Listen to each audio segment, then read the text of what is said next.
Hello, and welcome to another episode of Genie in a Podcast. I'm your host, Christian. This is a podcast dedicated to the artistic contributions of Christina Aguilera to the world. Since it's Pride Month, we are celebrating with this first episode with Christina Aguilera's queer anthem, Beautiful. In this episode, we have a guest, Asim. He was in a previous episode earlier this season, back in January, talking about Christina's influence on him as a playwright and artist and how her music has shaped his life. I want to acknowledge that at some point towards the end of this episode, there was a vendor that came by my house and very loudly was trying to vend their pan. So if you're Latino or Mexican, so you'll know of panaderos. So this truck came by and it's like blasting its music. And I did all I could to try to minimize the jingle that's in the background. So if at some point you hear a little jingle for a brief moment, that's what it is. You're not just hearing things. Let's get into the episode. But today's episode, we're going to be talking about Beautiful. And you'll remember from earlier on this season, we have Asim back. And we're just going to talk about the song Beautiful, its background, and also our personal connection to it. Yay, I'm so excited to be on. So, back on. I feel like back in the day, my connection to Beautiful was, I feel like a lot of young queer people's is just like, it was kind of like this beacon of hope. I would just like sit in my room or have my headphones on and just like blast it. And that like one note in the like bridge where she's basically like screaming out, that would, I feel like in the beginning, I would always just have like chills on my arms because like, I don't know, it meant so much to me. Yeah, that song really, it cut through so much of like a lot of the stuff that was happening, in my life. Just I was like, going through like a lot of stuff and whatnot. I was 12, I think, when it came out. And so really becoming aware of a lot of things. And, that song, I mean, itself is incredible. I have to say, like, the video is really what hold me even further into it because I mean the imagery obviously like is it's really profound. I think it still holds up, and I think it's so relevant still, but even more relevant than the 2022 version, I think. I agree, yeah. But yeah, that was one of the songs that like honestly I was rewatching the videos in preparation for this, and I started tearing up a little bit even now. So I'm not numb to Really? it. I mean, it's been a long time since I watched them, so I watched both of Yeah. them, and yeah, I guess I have to admit, even though I just like trashed the new one a little bit, it's great. I think, and I think it probably speaks to the people who are 12 now, but yeah, that one even I was like I related to some of it. Well, that's different, like total like context for that one because it's just like the age of social media and what beauty is and how we see ourselves. Whereas the other one is kind of more, I don't know, it's before like the internet was like massive and in our pocket. Mhm. And that reflection of it's just like our bullies or everybody, who's critical of you. Mhm. Yeah. Yeah, I think the original video, it does, it's obviously speaking to like a lot of feelings of, self-worth and feeling invisible and whatnot. And I think that the new video it's kind of about like, it's about the opposite. It's about like being visible, so visible and Mhm. the toll that takes on us. And, so I think it's more geared towards the external sort of like world, but Oh, yeah, totally. yeah. But yeah, it is a different world we live in. The entire world is in our homes, I guess. So you never know Yes. who's watching through the Yeah. cameras. That's why you have to put tape on all of Mhm. them. Oh yeah. Yes. And then for context, like this was a time when Christina was, I feel like she was in the studio with Linda Perry, Mhm. who wrote the song. And Linda had already had the song, allegedly, right? Mhm. Like Yep. Pink had kind of heard a clip of it. And so Pink originally wanted this song for herself, but she gave it to Christina. Christina really related to like, I think the melody, and she kind of like was here and there with the lyrics. And so then it became Christina's song. That first, I think the first layer is what they mean of the vocal is what they Mhm. kept, Yes. right? Because she had a thing about being too like perfectionist about Mhm. things. And just because I'm such a Christina stan, I have to point this out.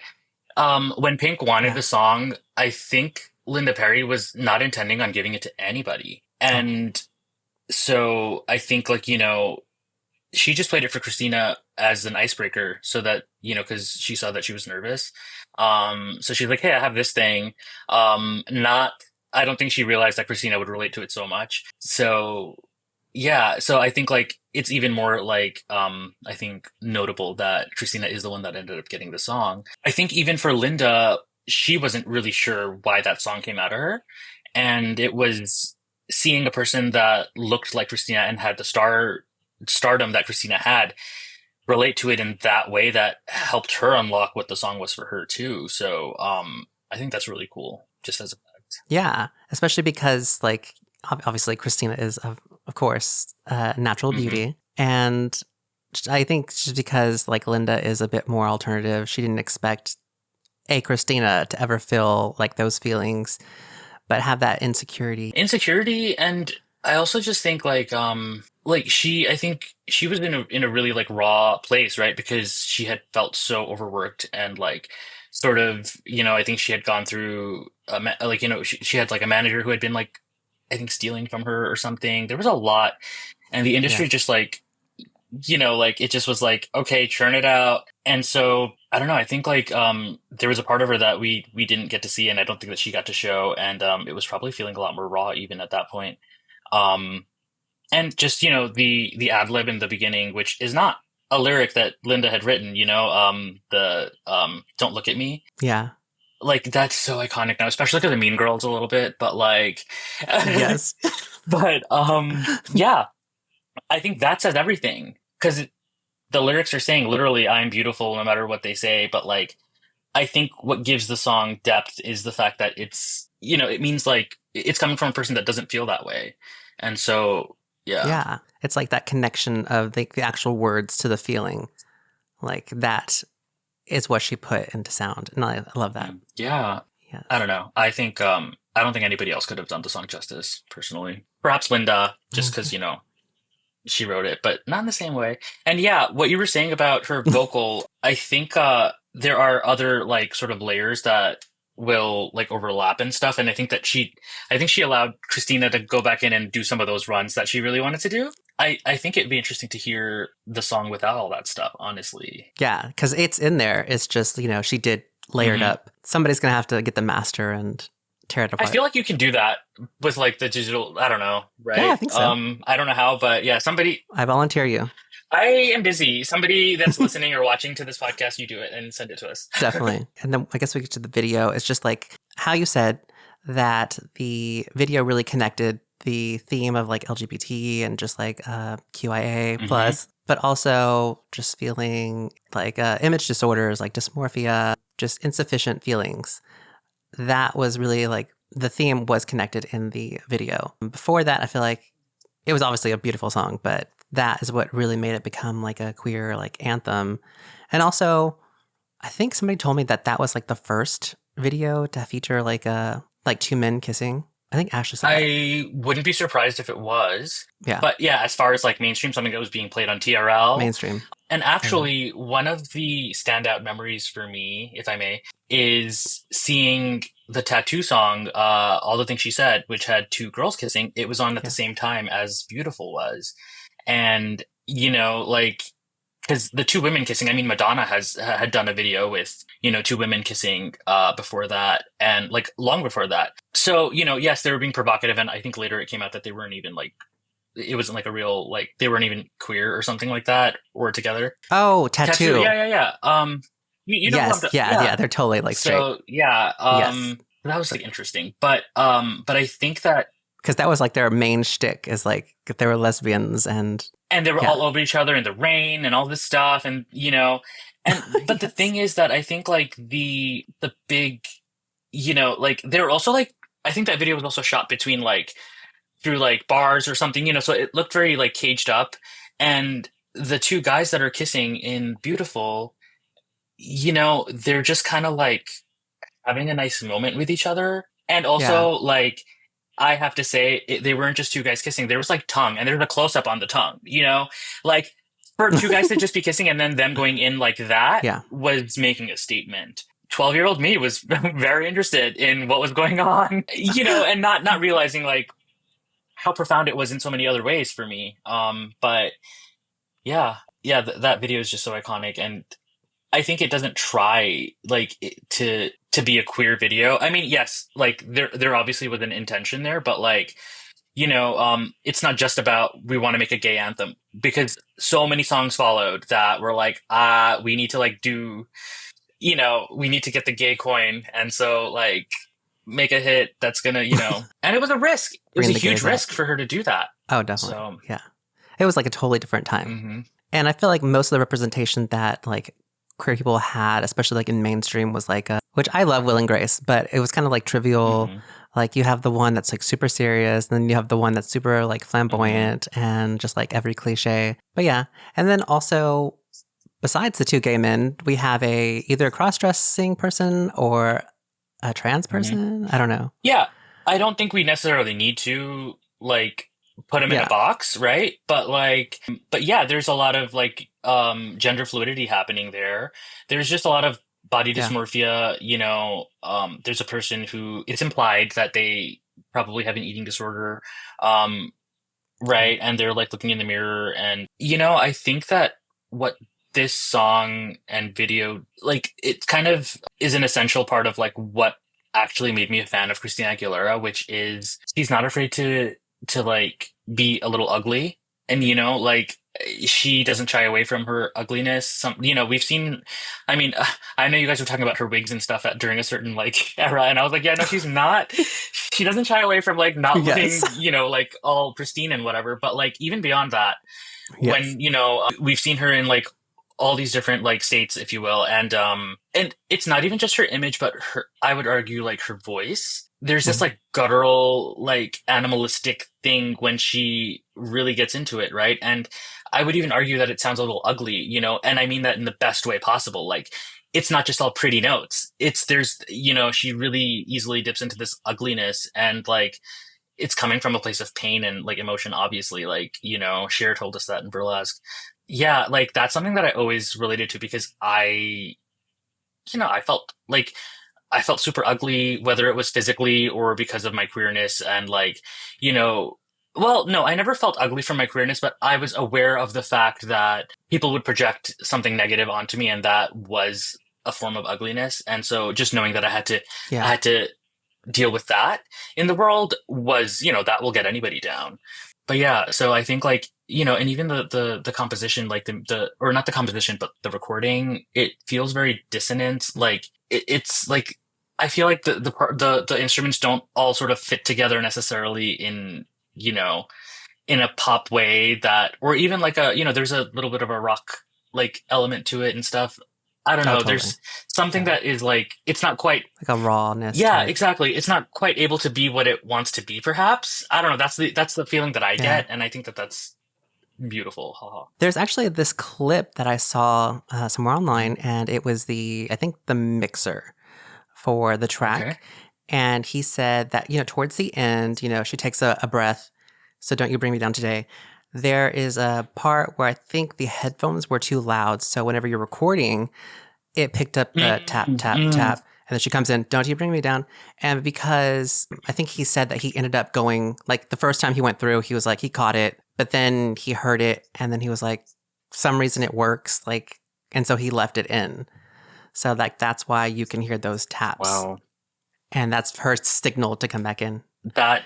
And Wow. there is like that kind of like unrefined, like rawness to that track. Absolutely. Yes. I don't know. It's a masterpiece, and like I'm just so happy that she got it and we got what she did. You know. I don't know if you can relate, but at some point, especially like growing up queer, you're told what you are way before you have a chance to figure it out for yourself. Sometimes you're even like, so for me, it's like being told that I was gay or, accused. So naturally, because of that accusation, it's like a negative.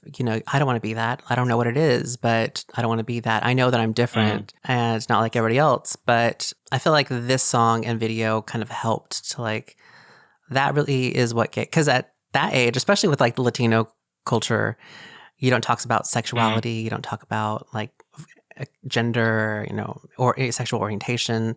And so, you kind of just had to figure it out on your own. So I feel like I figured out who I was later in life, or later than most people. And of course, it was just all these like bullies, unfortunately, Mm. who told me what I was before I ever knew. And so there was like a lot of shame. But I think because of songs like this, it made me feel like it was okay. Yeah. Absolutely. I can relate to some of that. I had maybe it's a unique journey. I'm going to call it a unique journey with that. I was outed when I was pretty young, actually, by a close Okay. family member. And so I didn't really have the opportunity to come into it in a way that felt more natural, right? It was just kind of like, that's it, right? There's no, like, I mean, because of the time that was, a lot of people didn't even believe it because they were like, oh, that doesn't actually exist, or that doesn't happen in our school, or like, like what, like, okay, whatever, that's just for TV. But like, so I actually, it's interesting because, I was also just kind of like, I could recognize how fucked up even that was, that like, it was like, well, come on, like, at least I don't even get to, but the thing is that like, I think for me, it was a blessing in disguise because I kind of, I mean, don't get me wrong, if I could go back and change that happened, I probably would. But, it's Yeah. important to be able to find like what did that benefit me in any way? And the thing is that, I come from a South Asian culture. I was raised Mm. Muslim, and so it's pretty conservative. We also don't, you don't have any display of sexuality.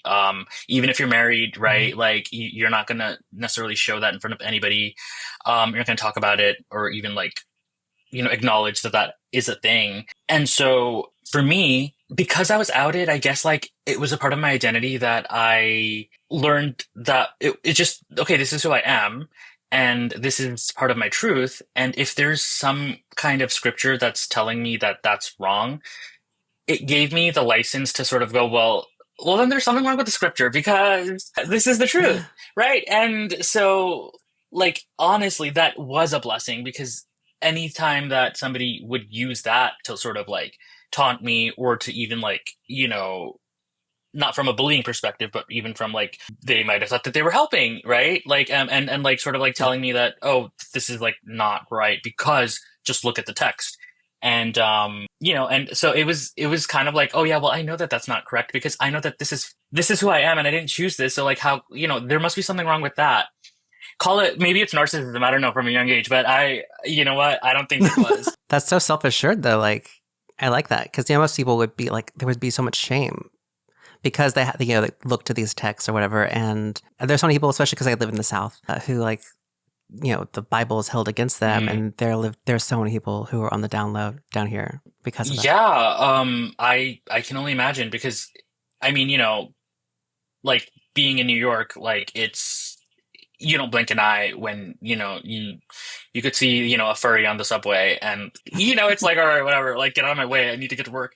Like it's not even a thing. So if it's that's just such an extreme example of, I don't Yeah. extreme in like context, of course. So yeah, I can't imagine like what it must be like to, because we also had the internet, I know it was like pretty young, Yeah. the internet, but like, I was able to find things that sort of like assured me, I guess, and why I took to that as the truth as opposed to what people were telling me. Christina Aguilera, probably, this video and this song, honestly. Yeah. And like, I think, when I talk about ugliness and that the song is actually about somebody who probably feels ugly, I'm also talking Mhm. about like, so like there's this perception of like, people dealing with mental health issues and that Oh, looks yeah. really ugly, so to speak. Like there's a moment in the video where you have the person who is having so many issues with their body image and they punch the mirror and it breaks. And it's so empowering for us to see, right?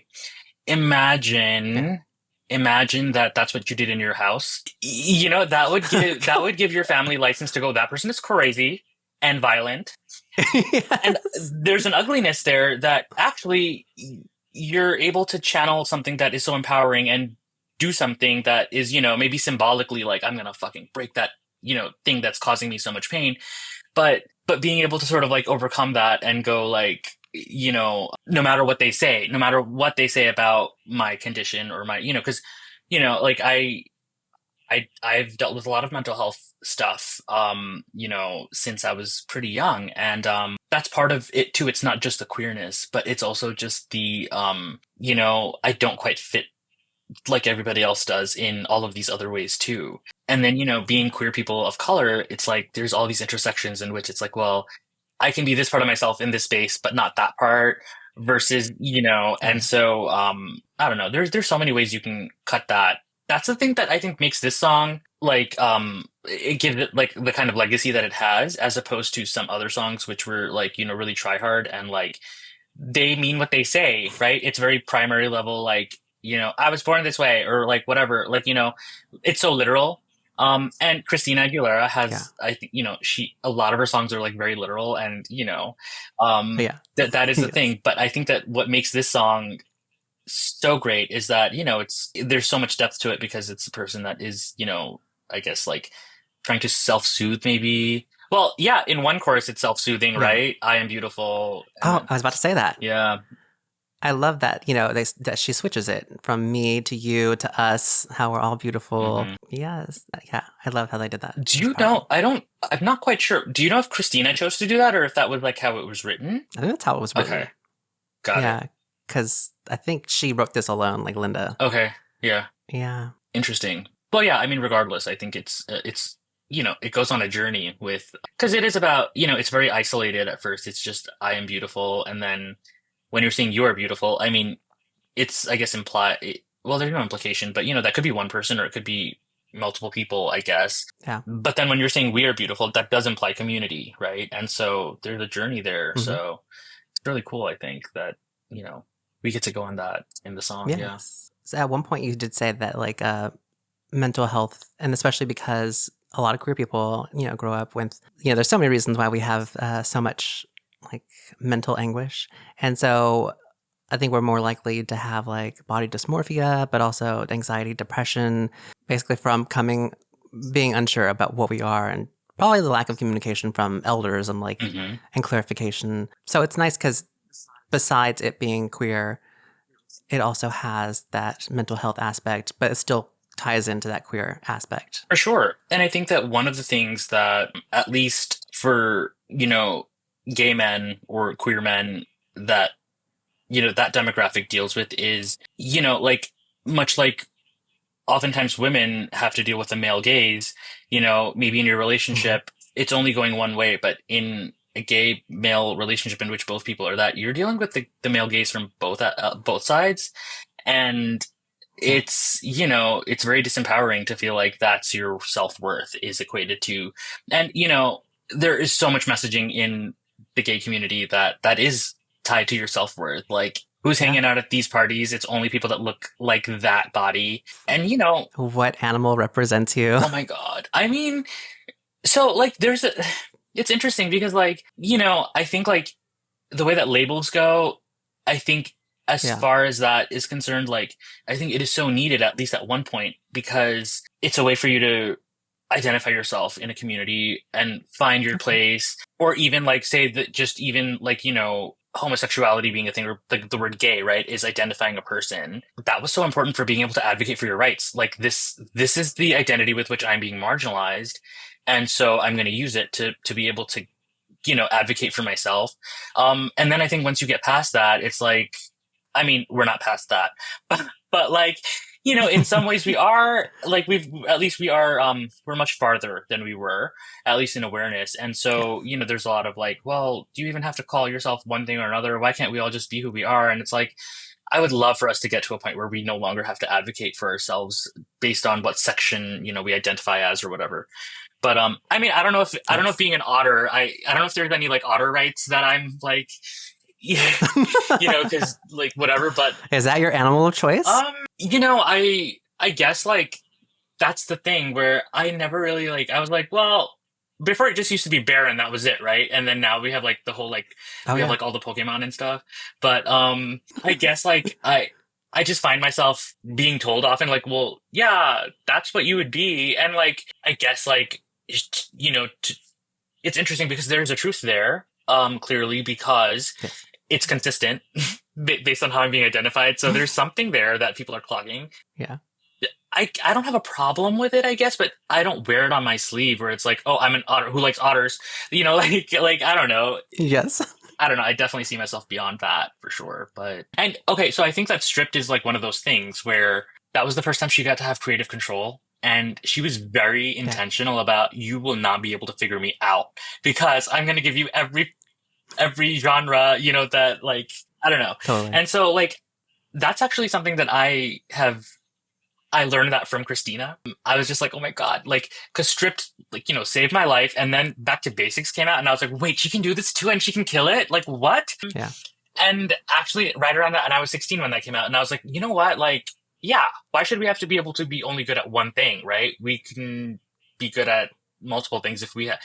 Well, she has the Yes. voice to do whatever she wants, I guess. Any. And I Yeah. don't have that voice, but I guess like as a writer, I guess I have a voice that I like to explore the versatility, in like, okay, well, what can I, what haven't I like been challenged on yet? Like, can I do that well, sort of thing. So Yeah. And so, like, that's your genres that you pick to explore. yeah. I will say that one of the reasons a lot of people complain, especially because, like, on Twitter, or not Mm, Twitter, but on TikTok, a lot of comments about like, she should have been bigger or whatever. And as far as her career, but I think that's also been one of her strong points, but also like the flip of the coin is just like inconsistent because I think the transitions from period were so jarring to the general public. To us fighters, we saw the transition, like the glimpses of things coming mm, through.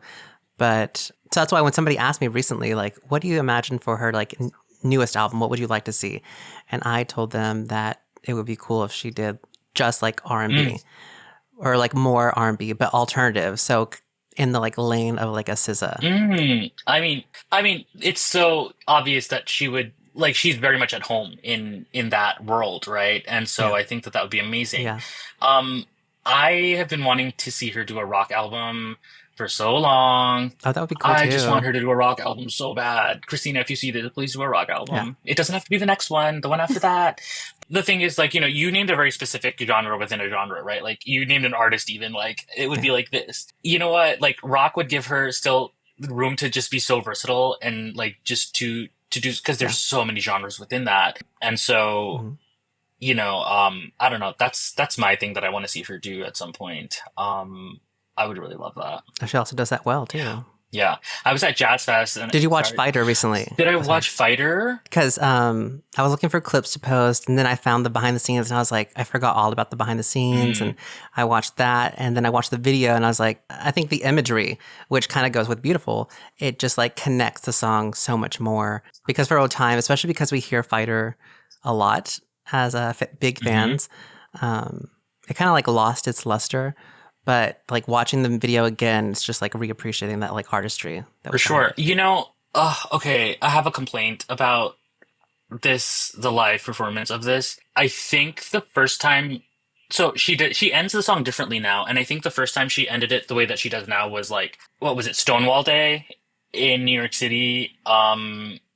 It's like with the clapping and stuff at the end, and like, and there are some vocal runs at the end that I always look forward to hearing her do live. And I don't get tired of. I didn't used to get tired of Fighter because I was like, Okay. those vocals are coming and da da da da. And I imagine that they're Yeah. difficult to do, so maybe that's why.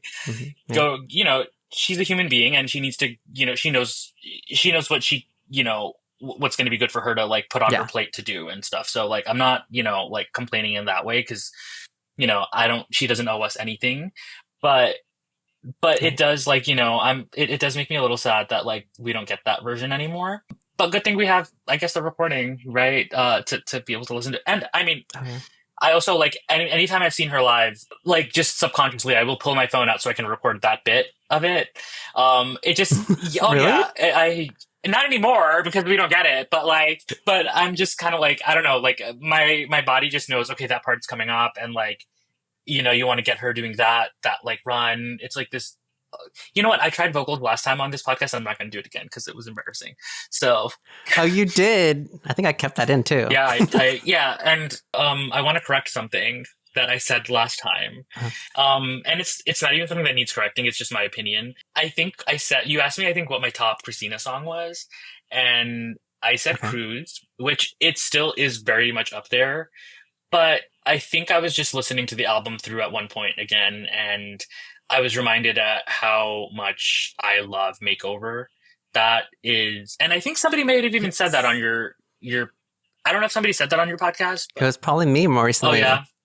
Yeah, it's finally like connected because like yeah, I've just been listening to that a ton. it's so good, and it's Yes. just this whole thing of like I mean, Stripped is very much about this, but like I don't give a fuck. Like I'm gonna be who I am, and I do not need anybody telling me how to do it correctly or whatever. And it's just, there's so much angst there. Yes. Oh, it's so good, and I think it's the song that comes right after Beautiful. So how do you think it stacks up in like playlists of like queer media? Okay, so I kind of said this a little bit before, but I think that it's very telling sometimes that somebody was like intentionally trying to write a song that is empowering. And Yeah. it's like I think like what Beautiful did was create this like legacy for Christina. And I don't think that it was like I'm gonna write a queer anthem. I mean, yeah, Linda Perry wrote it, and of course, so like that's going to be part of the essence of the song, and that feminist element is there, obviously. But like, I'm trying to think of like some of the other songs. Like, I mean, I don't think Born This Way holds up very much, to be quite I honest. agree. I didn't think it. I mean, honestly, I think lyrically, like, you're gonna say, okay, you were born this way, and that's what makes you whatever you are.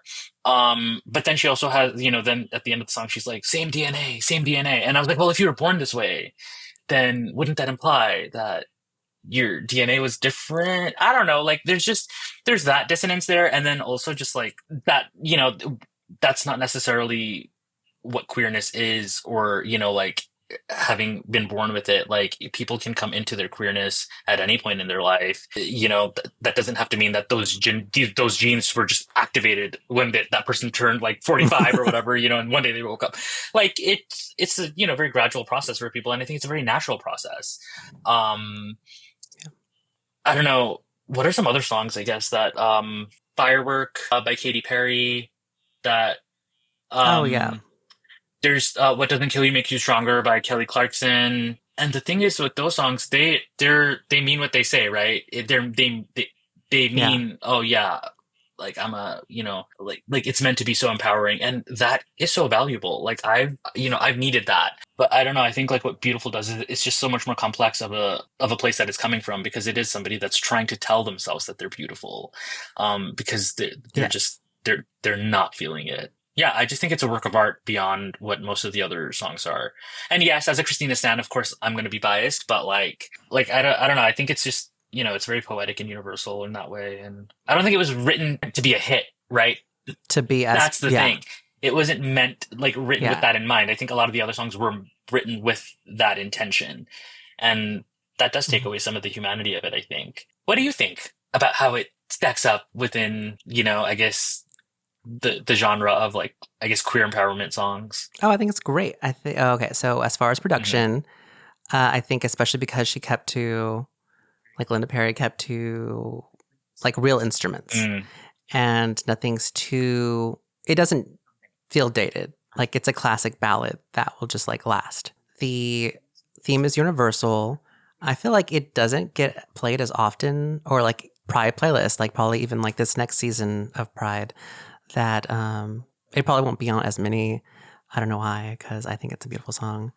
And but yeah, we do get like all the like more up tempo Mm. ones, like a Born This Way. I also didn't understand why Born This Way was a much bigger anthem or has more longevity, than Beautiful. Because, especially because it had that whole like controversy with like the Madonna track, Express I Yourself. know. I think she still owes Yeah. royalties to And Madonna.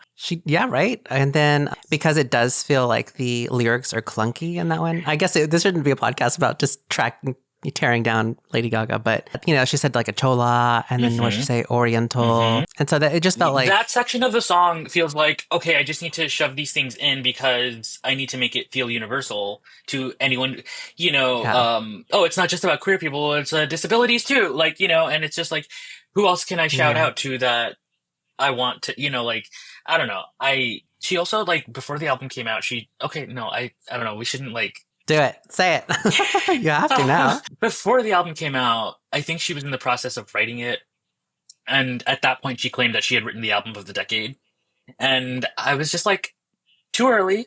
Like, and it Yes. was like, I think, what was it, 2010 that it came out? So it's like, okay, first of all, depending on how you count the decade, like, there's still 9 years to go of Yes. material and you haven't even released it yet, or you're still writing it. I don't know. And like, I think like there's such an awareness, especially like with pop music, that if you can get the gays to be loyal to you, you're kind of golden for your career, right? You will always have the Yeah. streams, you will always have the people, you could just play small venues, they'll show up. Like you will have like core fans. And Yeah. I think like there's a lot to be said about what is it when object theory. So object relation theory. So see, I didn't Ooh, have to what's Google that? it. It came to me. So object relation theory is like this idea of so objects in this theory are actually people in your life, and it's not meant to objectify them. It's just I don't know why, but that's what this that's how it was sort of like written. And so, if you grow up and you don't sort of have like the mother figure that you need, you're going to try to find it.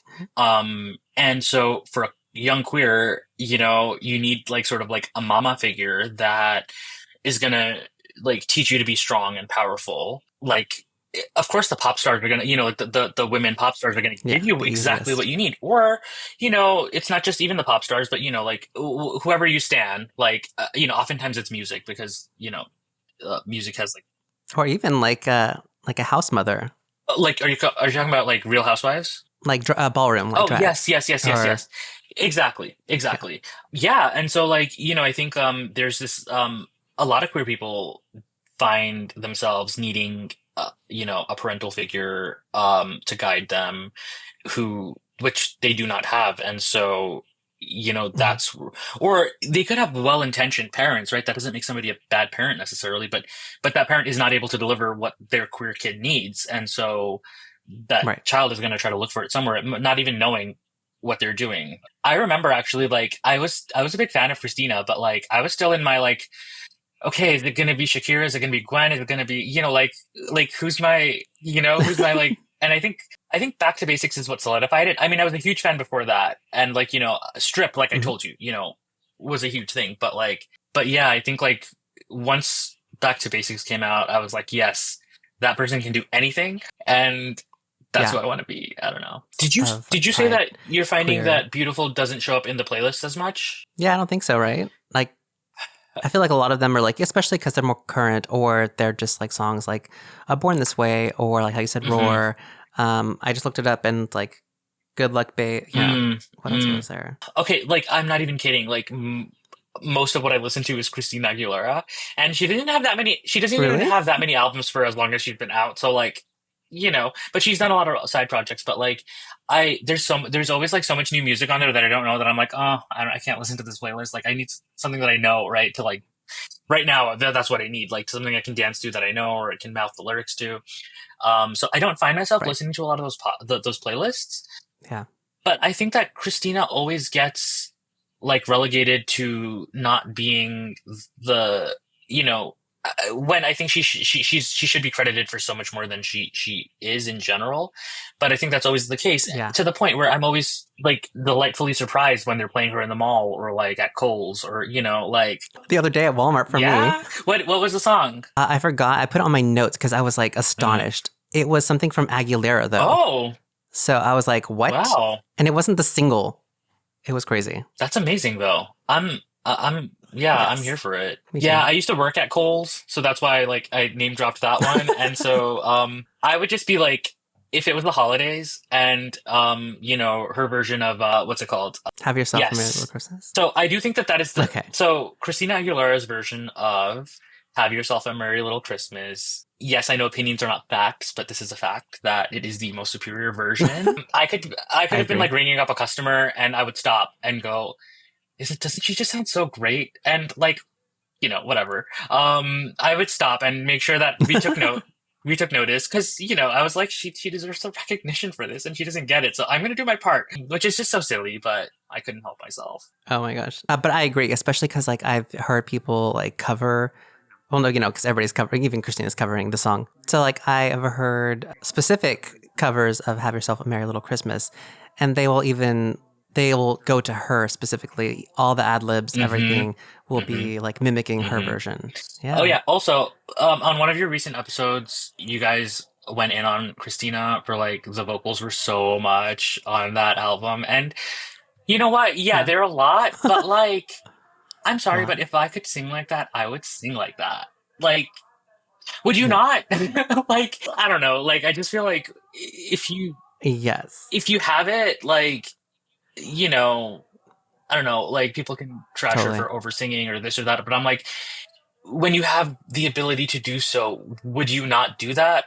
I mean, if your answer is no, then like, I don't know, like, I what floats wish, you, because but like, what do they call it? They call it like blush blindness when you have too much blush on. oh, I think she had like ad lib blindness or like deafness because, and then also as a listener, I could not hear what anybody else was saying when they were like, oh no, she sings, she does too much.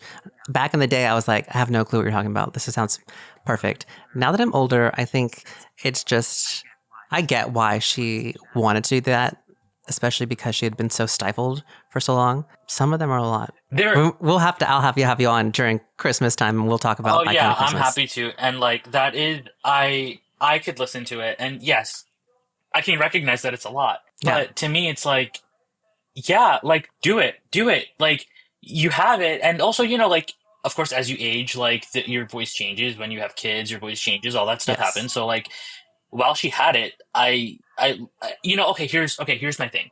I would love for her to do a new Christmas album. Me Like too. that would just be so Yeah. lovely to hear her do just, that. And that would also make it a little bit more like, okay, well she has that version for those that want to partake in the, like the yeah, Audacious, like like, the Jesus, like, yes. like it's like, okay, like I didn't know you were that religious, but like cool. Yeah, right.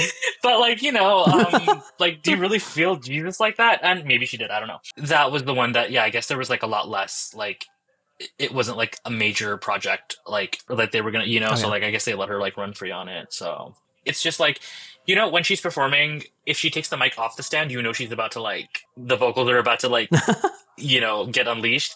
I feel like Yes. that's that transition, and like it's just I'm just so happy that we have it, like as a recording, we have it documented that she has the ability to do that, and like I don't know. What do you think, especially like her other like big pride, gay, queer anthem song is, and she ends most of her concerts with it, is Let There Be Mhm. Love. What do you think of that song?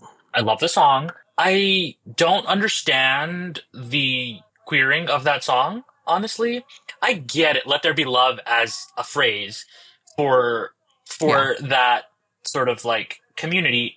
Under, Love is understood. love. And yeah. But like then also it's just about your eyes rolling back while you're, like taking it or whatever. And like that's great too. And plenty of, queer people do that kind of stuff. But like the song is about, I think, just like sex and like yes, like love, Yeah. I guess.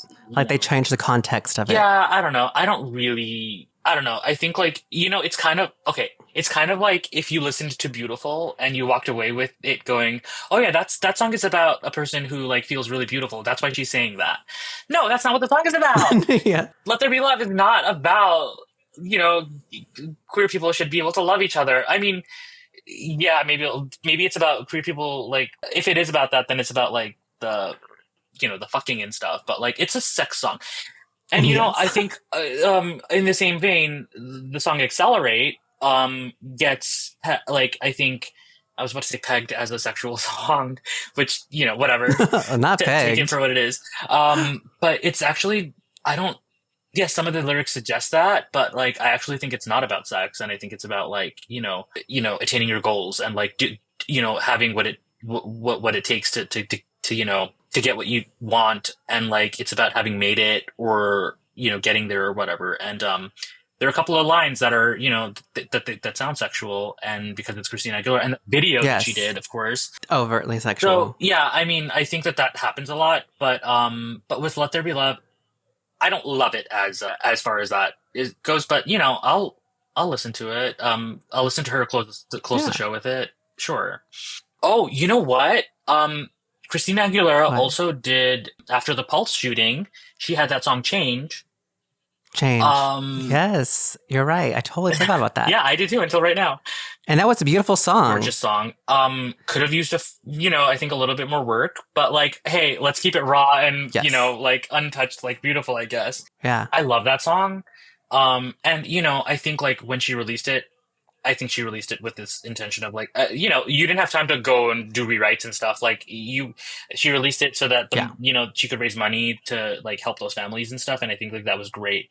And she also touches on, I think one of the lyrics is, it's who you love or where you come from, or, I can't remember it off the top of my head, but like it also just feels like very, intentionally, like, let's check all the boxes.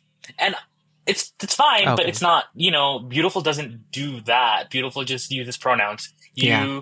No, it uses I and then you and then we, right? You. Yeah. So that's pretty universal. I don't know. But I do think Change is underrated. Also, her Totally. look Yeah. during Change, like with the red hair, With the oh, red, it was so with good. the I just pin wish that could have been for something hair. bigger. But like, I mean, I think she happened to have that look when that song came out because I don't think she was intending on releasing that song at that time. But Right. but I don't know. I missed that look for what it's worth. I agree. And I read or saw somewhere that was supposed to be a whole like era or something, but it ended up falling through. You know how she like records things and then she changes and re-records things. I would And love to hear the so songs maybe that that. she did for that project because I think it was supposed to be a very like Yeah. Americana kind of like, you know, I think that song that Is that where we got that America? okay, I hate that song. did you say you hate it? I hate that Okay, song. like I don't love it for the lyrics. Okay. Like, again, like, okay, let's check all the boxes of like, oh, the old man with the heart or whatever. I don't know, like, with the heart of gold or something like Yeah. that. But I do love the sound of it, and I love her voice on it. There's something Yes. comforting about it. I don't know, but also like, I'm kind of happy that album didn't come out. I don't know. I would love to hear the songs on it, but like, I just don't know if like an album that celebrates like I mean, we don't know what direction she was going to go in with it, right? So like, it's Yeah. not really fair to say I don't want an album that does this or that if we don't know what it was. But Right. but it felt like it was going to be very much like America, and I'm just kind of like, I mean, I'm grateful for a lot of the privileges that I have for living in the U.S., but Yeah. because I was born in Pakistan, and like I probably would not have the same rights if I was growing up there for a lot of things in my life. And so, there are a lot of things I'm grateful for, but you got to call things out that are unjust. And I don't know if I would have loved to have a project in which like she's celebrating that necessarily. So, but every few days I will share like a performance of hers on my story because I can't help it. And, it's something that I find inspiring. You know what I did watch? It's probably for the best that you're not like all on the message boards and stuff, because we are grown people. Yeah. Whenever somebody, I tell them I have a podcast and I say, I try not to lead with it's about Christina Aguilera because I don't want them to think I'm crazy. Mm-hmm. But it is what it is. Oh yeah, I mean, my whole thing is, well, I can bring up object relation theory and justify it. So yes, I needed I needed that kind of mothering at that time, and I don't know, I imprinted on her or whatever. But excellent. Yay. Well, I was gonna say, which social would you? Because you have like 800 socials.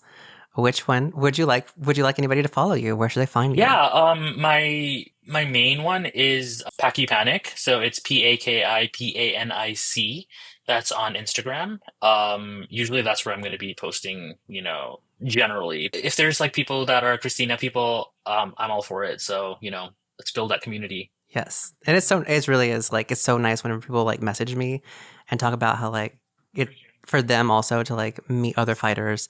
I think that's really cool. Just like finding other people. I want to thank Asim so much for being on this episode, but also sharing with us those intimate stories of his coming out. And I hope our representation encourages you to be your most queer self. As always, stay beautiful. See you in the next episode.